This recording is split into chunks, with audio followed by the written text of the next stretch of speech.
ఇవాల్టి వీడియోలో మనము 16th మార్చ్ 2024కి సంబంధించిన కరెంట్ అఫైర్స్ గురించి డిస్కషన్ చేద్దాం. ఎవరైతే state and central level government జాబ్స్కి ప్రిపేర్ అవుతున్నారో వాళ్ళందరికీ కూడా మన ఛానల్లో వస్తున్న కరెంట్ అఫైర్స్ కానీ paper analysis and additional GK videos అనేవి చాలా యూస్ఫుల్గా ఉంటాయి. కాబట్టి మీరు ఈ వీడియోని ఎండ్ వరకు చూడడం ద్వారా మీరు మరిన్ని అప్డేట్స్ని తెలుసుకోగలుగుతారు. అండ్ ఈరోజైతే ట్రెండింగ్లో టాపిక్ వచ్చేసి ఎలక్షన్ కమిషన్స్ షెడ్యూల్ రిలీజ్ చేసిందండి. లోక్సభ అండ్ అదేవిధంగా జనరల్ అసెంబ్లీ ఎలక్షన్స్కి సంబంధించి నోటిఫికేషన్ రిలీజ్ చేసింది. వాటి అప్డేట్స్ గురించి నేను ఈ వీడియోలో కొంతవరకే చెప్తాను, పూర్తిగా మనకు అవసరం లేదు. ఎంతవరకు అయితే అవసరం అవుతుందో అంతవరకు నేను డిస్కషన్ చేస్తాను. ఫస్ట్ క్వశ్చన్ చూసుకుంటే, కోటక్ మహీంద్రా గ్రూప్కి నూతన ప్రెసిడెంట్గా ఎవరు నియమితులయ్యారు? ఆన్సర్ వచ్చేసి జైదీప్ హన్స్రాజ్ అండి. కోటక్ మహీంద్రా బ్యాంకుకి పూర్తిగా అనుబంధంగా ఉన్న కోటక్ సెక్యూరిటీస్ లిమిటెడ్లో ప్రజెంట్ మేనేజింగ్ డైరెక్టర్గా ఉన్న జైదీప్ హన్స్రాజ్ను మొత్తం ఈ కోటక్ మహీంద్రా గ్రూప్కి ప్రెసిడెంట్గా అపాయింట్ చేశారనమాట. దానికి ఆ డైరెక్టర్ల బోర్డు కూడా అప్రూవ్ ఇచ్చింది. జైదీప్ స్థానంలో Kotak securities limited chief operating officer Sripal Shah బాధ్యతలు తీసుకుంటారు. జైదీప్ 1993లో కోటక్ మహీంద్రా గ్రూప్లో జాయిన్ అయ్యారు. గతంలో జైదీప్ కోటక్ మహీంద్రా బ్యాంక్లో వెల్త్ మేనేజ్మెంట్ అండ్ బ్యాంకింగ్ సీఈఓగా పనిచేశారు. తర్వాత సెకండ్ వన్, లోక్సభ ఎన్నికలు 2024 షెడ్యూల్ను భారత ఎన్నికల సంఘం ప్రకటించింది. మొత్తం ఎన్ని దశల్లో ఈ ఎన్నికలు నిర్వహించనున్నారు? ఓకే, గుర్తుపెట్టుకోండి, చాలా ఇంపార్టెంట్. ఆన్సర్ వచ్చేసి 7 అండి. ప్రధాన ఎన్నికల కమిషనర్ రాజీవ్ కుమార్ నేతృత్వంలో భారత ఎన్నికల సంఘము లోక్సభ ఎన్నికలు 2024 షెడ్యూల్ని రిలీజ్ చేసిందండి. ఇన్ కేసు మీకు ఈ షెడ్యూల్ అప్డేట్ కావాలంటే ఎలక్షన్ కమిషన్ ఆఫ్ ఇండియా వెబ్సైట్లో పూర్తి పీడిఎఫ్ ఉంటుంది, డౌన్లోడ్ చేసుకొని ఒకసారి టైం ఉంటే చదవండి. మొత్తం 7 దశల్లో ఈ లోక్సభ, గుర్తుపెట్టుకోండి, లోక్సభ ఎన్నికల్ని 7 దశల్లో నిర్వహిస్తున్నారు. సో ఏప్రిల్ 19న మొదటి దశ, ఏప్రిల్ 26న సెకండ్, మే 7న థర్డ్ అండ్ మే 13న ఫోర్త్, మే 20న ఫిఫ్త్, మే 25న సిక్స్త్, జూన్ 1న సెవెంత్. ఇలా 7 పేజెస్లో ఈ ఎలక్షన్ అయితే నిర్వహిస్తారు. ఒక్కొక్క పేజ్లో ఒక్కొక్క రాష్ట్రంలో నిర్వహించడం జరుగుతుందన్నమాట. ఇందులో మొదటి దశ 21 రాష్ట్రాల్లో 102 స్థానాలకి, రెండో దశలో 13 రాష్ట్రాల్లో 89 స్థానాలకి, మూడో దశలో 12 రాష్ట్రాల్లో 94 స్థానాలకి, నాలుగో దశలో 10 రాష్ట్రాల్లోని 96 స్థానాలకి, అలాగే ఐదో దశలో 8 రాష్ట్రాల్లో 49 స్థానాల్లో, ఆరో దశలో 7 రాష్ట్రాల్లో 57 అసెంబ్లీ స్థానాలకు, చివరిగా 7వ దశలో 57 పార్లమెంట్ స్థానాలకు ఎన్నికలు జరుగుతాయండి. ఓకేనా? అయితే ఓట్ల లెక్కింపు మాత్రం జూన్ 4న ఒకేసారి అన్నీ కలిపి నిర్వహిస్తారండి. అండ్ ఆంధ్రప్రదేశ్కి మే 13వ తేదీన ఒకే విడతలో అసెంబ్లీ ఎన్నికల పోలింగ్ అయితే జరుగుద్ది. జూన్ 4న తేదీ ఓట్ల లెక్కింపు చేపట్టి అన్ని ఫలితాలను అయితే వెల్లడిస్తారండి. ఇదే అప్డేట్, గుర్తుపెట్టుకోండి. ఏ పేజ్లో ఎన్నెన్ని ప్రాంతాల్లో, అదేవిధంగా ఎన్ని పేజీల్లో నిర్వహిస్తారు, ఎన్నెన్ని స్థానాల్లో నిర్వహిస్తారు, ఆంధ్రప్రదేశ్ ఎలక్షన్కి సంబంధించి కొంత కూడా తెలుసుకోవడానికి ప్రయత్నం చేయండి. తర్వాత third one, chameli Devi Jain award 2024ను అత్యుత్తమ మహిళా మీడియా పర్సన్ ఆఫ్ ది ఇయర్గా ఎవరికి ప్రదానం చేశారు? ఈ చమేలీ దేవి జైన్ అవార్డులో అత్యుత్తమ మహిళా media person of the year అవార్డుని ఎవరికి ప్రదానం చేశారు? ఆన్సర్ వచ్చేసి 2కి ప్రదానం చేశారండి. అందులో ఒకరు Ritika Chopra. So Indian Express chief of national bureau government related updates ఆవిడ చూసుకుంటుంది. Ritika Chopra and independent journalist Greeshma కుతార్లకు సంయుక్తంగా చమేలీ దేవి జైన్ అవార్డు 2024లో అత్యుత్తమ మహిళా మీడియా పర్సన్ ఆఫ్ ది ఇయర్గా వాళ్ళిద్దరికీ సంయుక్తంగా అవార్డును ప్రకటించారండి. మీడియా ఫౌండేషన్ వాళ్ళు ఈ అవార్డుని అయితే ఇవ్వడం జరుగుతుంది. సో వీళ్ళిద్దరూ విద్యా ప్రభుత్వ విధాన రంగాల్లో కృషి చేసిన వ్యక్తులకి అంటే ఆ కేటగిరీలో కృషి చేశారు కాబట్టి వీళ్ళకి అవార్డుకి ఎంపిక చేశామని చెప్తున్నారు. 1980లో మీడియా ఫౌండేషన్ ఏర్పాటైంది. Chameli Devi Jain award outstanding women media person of the year. Chameli Devi Jain అనే స్వతంత్ర సమరయోధురాలు, సంఘ సంస్కర్త కూడా, అండ్ భారత స్వాతంత్ర ఉద్యమంలో జైలు శిక్ష అనుభవించారు ఆమె. సో ఆమెను గుర్తు చేసుకుంటూ మొదటి అవార్డును 1982లో ఇచ్చారు. అప్పటి నుండి సామాజిక అభివృద్ధి, రాజకీయాలు, లింగ న్యాయము, మానవ హక్కులు, హెల్త్, సో వారు అండ్ కన్జ్యూమర్ వాల్యూస్ ఇలాంటి వాటిల్లో ఎవరైతే కృషి చేస్తారో వాళ్ళకి అవార్డులు అయితే ఇస్తున్నారండి. తర్వాత ఫోర్త్ వన్, కేంద్ర ఎన్నికల సంఘం విడుదల చేసిన ఎలక్ట్రోల్ బాండ్ల వివరాల ప్రకారము ఏ రాజకీయ పార్టీ విలువైన ఎలక్ట్రోల్ బాండ్లను కలిగి ఉంది? ఆన్సర్ వచ్చేసి భారతీయ జనతా పార్టీ అండి. ఎన్నికల సంఘం తన వెబ్సైట్లో ఎలక్ట్రోల్ బాండ్ల డేటాను ఎలక్ట్రోల్ బాండ్లు ఏవైతే ఉంటాయో ఆ డేటాను అప్లోడ్ చేసింది. సుప్రీంకోర్టు ఆదేశాల తర్వాత మార్చి 12న స్టేట్ బ్యాంక్ ఆఫ్ ఇండియా ఈ డేటాను అందించింది ఎవరికి? ఈసీకి. ఈ డేటా ప్రకారం Bharatiya Janata party BJP April 12, 2019 నుండి జనవరి 24, 2024 వరకు కూడా 6,060 కోట్ల విలువైన ఎలక్ట్రోల్ బాండ్లను పొందిందనమాట. సో ఎలక్ట్రోల్ బాండ్లు అంటే ఏమీ లేదండి, పెద్ద పెద్ద కంపెనీస్ ఎవరైనా దానం చేయాలనుకుంటే ఈ బాండ్లు ప్రముఖ బ్యాంక్ లైక్ ఇప్పుడు స్టేట్ బ్యాంక్ దగ్గర ఈ బాండ్లు ఉంటాయి. ఆ బాండ్లను కొంత డబ్బులు ఇచ్చి కొనుగోలు చేస్తారనమాట. ఓకేనా. సో దాని ద్వారా ఆ బాండ్ వాల్యూ ఫర్ ఎగ్జాంపుల్ ₹1,00,00,000 అనుకుందాం. ₹1,00,00,000 ఇచ్చి ఆ కంపెనీ కొనుక్కుంది అనుకో, ఆ బాండ్ని ₹1,00,00,000 స్టేట్ బ్యాంక్లో జమ చేయాల్సి ఉంటుంది. అది మొత్తం వచ్చేసి ఎవరికి వెళ్తుంది, ఏ పార్టీకి అయినా దానం చేశారో ఆ పార్టీకి వెళ్తుంది అనమాట, డొనేట్ చేశారో వాటికి. ఓకేనా. సో అది అంటే ఇది ఒక విధంగా చెప్పాలంటే విరాళాలని ఒక పద్ధతిలో ఇచ్చిపుచ్చుకోవడం అని చెప్పొచ్చు ఇది. అది అయితే తృణమూల కాంగ్రెస్ 1,609 కోట్ల విలువైన బాండ్లను క్యాష్ చేసుకుంది. తర్వాత 1,422 కోట్లతో కాంగ్రెస్ థర్డ్ ప్లేస్లో ఉంది. బిజు జనతాదళ్ వచ్చేసి 775 కోట్లు, డిఎంకే వచ్చేసి 639 కోట్లు, ఏడీఎంకే వచ్చేసి 6.05 కోట్లు బాండ్లని, ఎలక్ట్రల్ బాండ్ల వాల్యూని కలిగి ఉందండి. సో గుర్తుపెట్టుకోండి. ఓకేనా. సో ఇదంతా ఎవరైనా చూసుకోవాలంటే ఒకసారి చూసుకోండి. అయితే mega engineering infrastructure limited quick supply chain ఎక్కువగా సో ఎలక్ట్రల్ బాండ్లను కొనుగోలు చేసేయట. ఇంకా ఎలక్ట్రల్ బాండ్ల పథకం 2017లో స్టార్ట్ అయింది. ఎలక్ట్రల్ బాండ్ల ద్వారా రాజకీయ పార్టీలకు, వ్యక్తులు, కార్పొరేట్ సంస్థలు అపరిమిత నిధులను అందించవచ్చు అనమాట. ఈ బాండ్లను స్టేట్ బ్యాంక్ ఆఫ్ ఇండియా నుండి కొనుగోలు చేయొచ్చు. ప్రస్తుతానికి స్టేట్ బ్యాంక్ ఆఫ్ ఇండియా మాత్రమే ఈ ఎలక్ట్రల్ బాండ్లని అమ్ముతుంది. సో ఎవరైనా సరే మనం కొనుక్కొని ఒక బాండ్ కొనుక్కున్నాం, పర్టికులర్ ఈ పార్టీ తరపున కొనుక్కుంటున్నామని ఆ బాండ్ మనం బ్యాంక్ దగ్గర కొనుక్కోవడం ద్వారా ఆ నిధులు మొత్తము ఆ పార్టీకి చెందుతాయి. అది. సో నెక్స్ట్ 5, భారతదేశం యొక్క మొట్టమొదటి ధృవీకృత సహజ వాయువు, దీన్ని ఎల్ఎన్జీ అంటారు. దీని ఆధారిత బస్సును ఏ రాష్ట్ర ప్రభుత్వం ప్రారంభించింది? ఆన్సర్ వచ్చేసి మహారాష్ట్ర అండి. ఇండియాలోనే మొట్టమొదటి ధృవీకృత సహజ వాయువు ఎల్ఎన్జీ ఆధారిత బస్సును ముఖ్యమంత్రి ఏక్నాథ్ షిండే లాంచ్ చేశారు. ఇది మహారాష్ట్ర రాష్ట్ర రోడ్డు రవాణా సంస్థచే నిర్వహిస్తున్నారు. Maharashtra state road transport corporation తన 5,000 డీజిల్ వాహనాలను దశల వారీగా ఎల్ఎన్జీ వాహనాలుగా మార్చడానికి ప్రయత్నాలు చేస్తున్నారు. సో బస్సులు డీజిల్ నుండి ఎల్ఎన్జీకి మార్చడం వల్ల కాలుష్యం అనేది 10% తగ్గుతుంది అండ్ ఇంధన ఖర్చులు కూడా తగ్గుతాయి. ఎంఎస్ఆర్టీసీ బస్సులని ఎల్ఎన్జీకి మార్చడానికి ఎంఎస్ కింగ్స్ గ్యాస్తో ఒప్పందం చేసుకుందండి. ఎంఎస్ఆర్టీసీ రాష్ట్ర వ్యాప్తంగా 90 డిపోలలో ఎల్ఎన్జీ పంపిణీ సౌకర్యాలను కూడా ఏర్పాటు చేస్తుంది. గుర్తుపెట్టుకోండి. నెక్స్ట్ 6, ఢిల్లీ కంటోన్మెంట్లోని నౌసేనా భవన్ను ఏ కేంద్ర మంత్రి ప్రారంభించారు? ఆన్సర్ వచ్చేసి రాజ్నాథ్ సింగ్ అండి. నౌసేనా భవన్ దీన్ని రక్షణ మంత్రి రాజ్నాథ్ సింగ్ వచ్చేసి ఢిల్లీలో ప్రారంభించారండి. ఢిల్లీలోని కంటోన్మెంట్లో. ఇది ఒక అడ్వాన్స్డ్ హెడ్ ఆఫీస్ అని చెప్పొచ్చు నేవీకి. నౌకాదళం తొలి స్వతంత్ర ప్రధాన కార్యాలయాన్ని ఢిల్లీలో ఏర్పాటు చేశారు. ఫస్ట్ టైం ఈ ఒక ఇండిపెండెంట్ హెడ్ ఆఫీస్ ఉందన్నమాట నేవీకి. నావికా దళం గతంలో 13 వేరు ప్రదేశాల నుండి పనిచేస్తుంది. ప్రధాన కార్యాలయం భవనం 3 రెక్కలు 4 అంతస్తులను కలిగి ఉంటుంది. భవన సముదాయం సౌర ఉత్పత్తి వ్యవస్థను, అధునాతన నిర్మాణ సామగ్రిని కలిగి ఉందండి. ఈ అత్యాధునిక ఇంటిగ్రేటెడ్ బిల్డింగ్ మేనేజ్మెంట్ సిస్టమ్ని కలిగి ఉంది. ఇది ఇంటిగ్రేటెడ్ హోబిబిలిటీ అసెస్మెంట్ కింద గ్రీన్ రేటింగ్ 4ను కూడా అందుకుంది. యాక్చువల్గా నేవీకి ఇప్పటివరకు ఓన్ హెడ్ ఆఫీస్ లేదు. సో వేరు సెక్టార్లో ఆఫీసులను కలిగి ఉంది. కానీ ఫస్ట్ టైం ఒక పేరును పెట్టుకుంటూ, ఆ పేరేంటి, నౌసేనా భవన్ అనే పేరు పెట్టుకుంటూ నేవీకి ఒక ఫస్ట్ టైం సపరేట్ హెడ్ ఆఫీస్ని రాజ్నాథ్ సింగ్ గారు లాంచ్ చేశారని గుర్తుపెట్టుకోండి.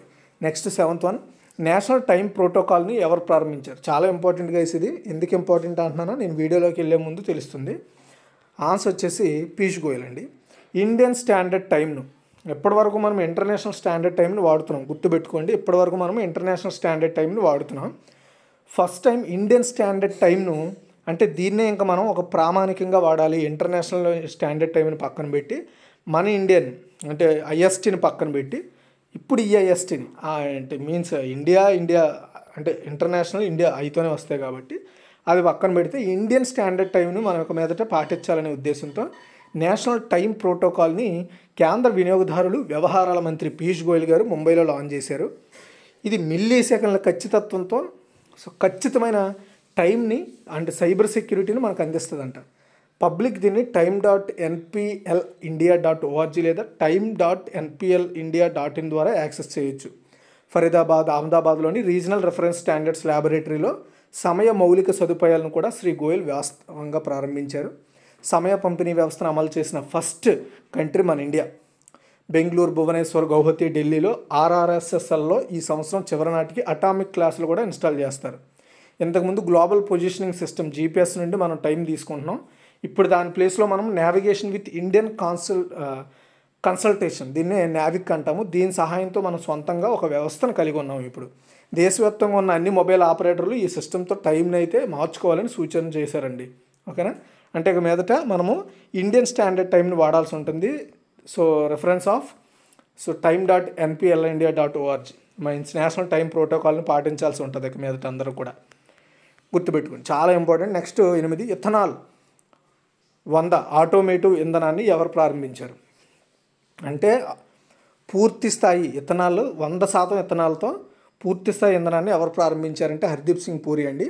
ఢిల్లీలోని Indian oil Irwin road service స్టేషన్లో కేంద్ర పెట్రోలియం సహజవాయు శాఖ మంత్రి అయిన హర్దీప్ సింగ్ పూరి గారు ఇథనాల్ 100 అనే ఒక ఆటోమేటివ్ ఇథనాన్ని ప్రారంభించారు. సో మహారాష్ట్ర, కర్ణాటక, ఉత్తరప్రదేశ్, న్యూఢిల్లీ, తమిళనాడు ఇలా 5 రాష్ట్రాల్లో సెలెక్ట్ చేసిన 183 రిటైల్ పెట్రోల్ అవుట్లెట్లలో ఇథనాల్ 100% సిద్ధంగా ఉంటుందని చెప్పారు. ఇప్పటివరకు మనం బ్లెండెడ్ ఇథనాల్ వాడుతున్నాం, అది అందరికీ తెలిసిందే. సో ఒక 30%, 20% ఇథనాల్ బ్లెండెడ్ అయిన పెట్రోల్ మనం వేసుకుంటున్నాం. అంటే ఆ పెట్రోల్ని ఇంట్రడ్యూస్ చేశారు ఇంతకుముందు.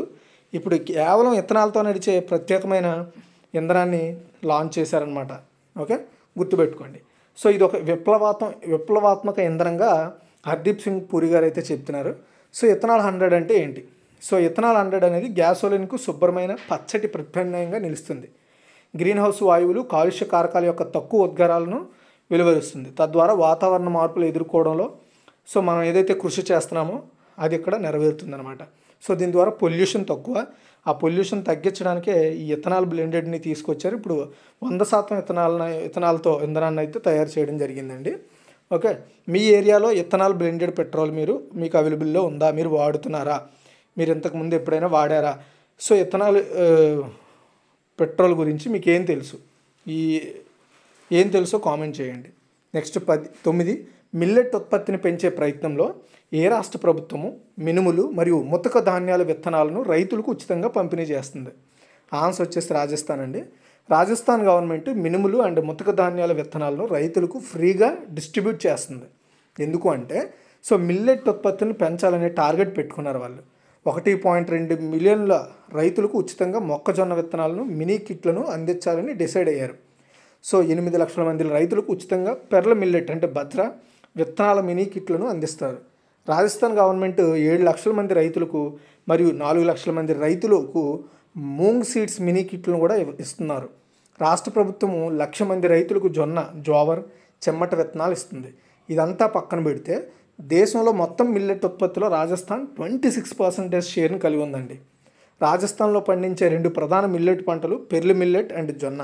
దేశంలో ఉత్పత్తి అయ్యే బజ్రాలో 41% రాజస్థాన్ నుండే ఉత్పత్తి అవుతుందంటే గమనించండి. నెక్స్ట్ 10, షార్క్ శరీర భాగాలను అక్రమ వ్యాపారంలో ఏ రాష్ట్రం అగ్రస్థానంలో ఉందంటే షార్క్ చేప ఉంటుంది కదా, తన శరీర భాగాలను అక్రమంగా వ్యాపారం చేయడంలో ఏ రాష్ట్రం టాప్లో ఉందంటే తమిళనాడు అండి.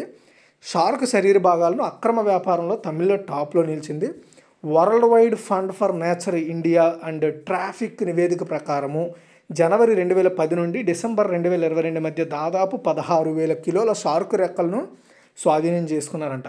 ఇటీవల ట్రాఫిక్ నివేదిక అక్రమ వన్యప్రాణుల వ్యాపారంలో సంబంధించి ఒక నివేదిక వచ్చింది. అంటే షార్క్ ఆఫ్ ఇండియా అని ఒక నివేదిక వచ్చింది. ఆ నివేదికలో ఇవన్నీ బట్టబయలయ్యాయని మనం గుర్తుపెట్టుకోవాలి. మొత్తం మీద షార్క్ శరీర భాగాలను అక్రమ వ్యాపారంలో 65% తమిళనాడు నుండే జరుగుతుంది. ఆ తర్వాత కర్ణాటక, గుజరాత్, కేరళ, మహారాష్ట్ర ఉన్నాయండి. షార్క్ శరీర భాగాలు సింగపూర్, హాంకాంగ్, శ్రీలంక, చైనాలకు ఎక్స్పోర్ట్ చేస్తున్నారట.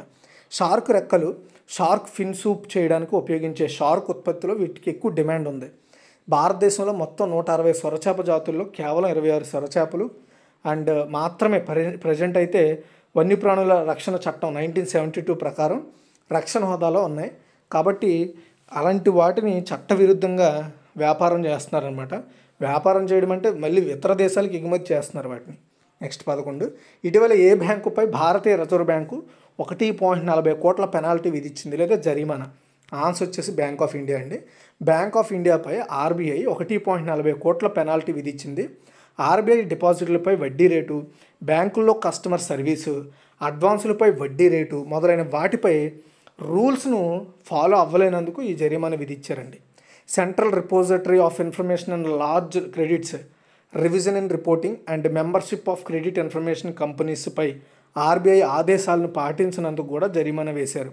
క్రెడిట్ ఇన్ఫర్మేషన్ కంపెనీస్ రూల్స్ 2006 నిబంధనలను ఉల్లంఘించినందుకు కూడా జరిమానా వేశారు. బంధన్ బ్యాంక్పై ఆర్బీఐ 29.55 లక్షల జరిమానా విధించింది. డిపాజిట్లపై వడ్డీ రేటుకు సంబంధించి ఆదేశాలను పాటించలేదట.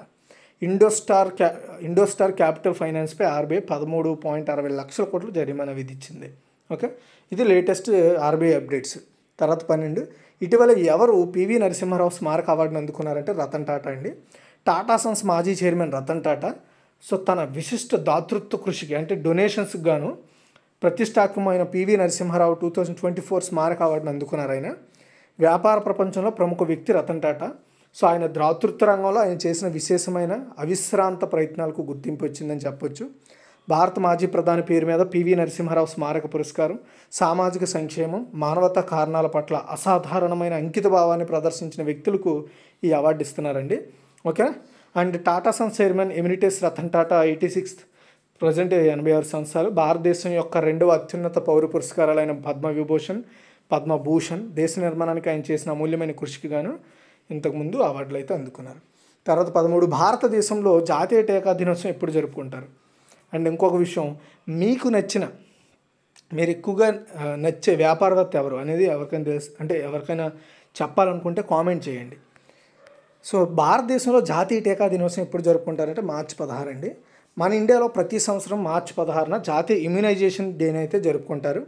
టీకా దినోత్సవం నిరోధకత యొక్క ప్రాముఖ్యత గురించి, అంటువ్యాధుల వ్యాప్తిని ఎలా నిరోధించవచ్చనే దాని గురించి మనకు అవగాహన పెంచుతుంది. జాతీయ టీకా దినోత్సవం 2024 యొక్క థీమ్ ఏంటంటే వ్యాక్సిన్లు ప్రతి ఒక్కరికి పనిచేస్తాయి, వ్యాక్సిన్స్ వర్క్ ఫర్ ఎవ్రీవన్. భారతదేశం పల్స్ పోలియో కార్యక్రమాన్ని ప్రారంభించిన సంవత్సరం 1995లో ఫస్ట్ డే ఈ డే సెలబ్రేట్ చేశారు. ప్రపంచ ఇమ్యునైజేషన్ వారాన్ని ప్రతి సంవత్సరం ఏప్రిల్ చివరి వారంలో జరుపుకుంటారు. ఓకేనా, ఇదిగా ఓవరాల్గా ఈరోజు టోటల్ ఇన్ఫర్మేషను. అండ్ 1978లో ఇమ్యునైజేషన్పై విస్తరించిన కార్యక్రమం స్థాపించారు. ఈ కార్యక్రమము 1985లో యూనివర్సల్ ఇమ్యునైజేషన్ ప్రోగ్రామ్గా పేరు అయితే చేంజ్ చేశారు. మన ఇండియాలో మిషన్ ఇంద్రధనుష్ నిర్వహిస్తున్నారు.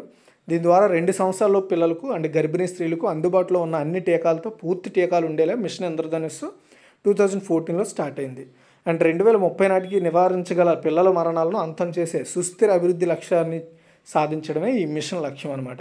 ఓకేనా, ఇదిగా ఓవరాల్గా ఈరోజు టోటల్ కరెంట్ అఫైర్స్. ఈ వీడియో చూసినందుకు thanks for visiting and thanks for watching and please like our video and share our video to your friends.